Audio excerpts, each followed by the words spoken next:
नमस्कार नमस्कार नमस्कार सर्वांचं मी स्वागत करतोय माझ्या स्वर्गंधार निषाद या चॅनलवरती।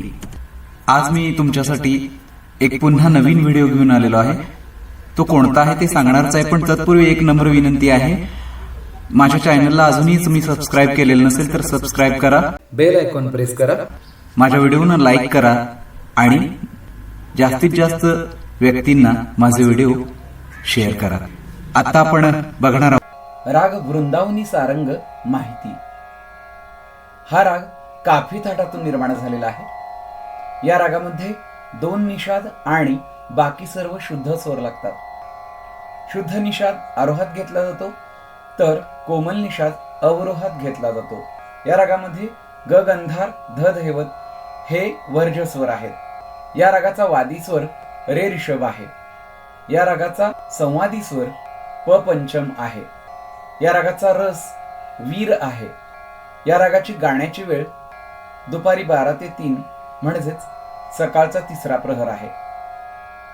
या रागाची जाती ओढव ओढव आहे। आरोह बघूया। सा स्वल्पविराम, रे स्वल्पविराम, म स्वल्पविराम, प स्वल्पविराम, नी स्वल्पविराम, सा या सावर टिंब द्यायचे, कारण हा तार सप्तकातला सा आहे। अवरोह बघूया। सा या सावर टिंब द्यायचे, कारण हा तार सप्तकातला सा आहे। नी या नीच्या खाली आडविरेष द्यायची आहे, कारण ही कोमल नी आहे।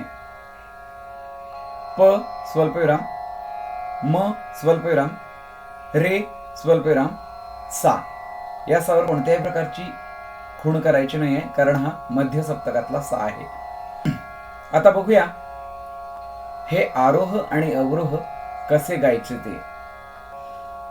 सा रे म प नी सा, सा नी प म रे सा, आ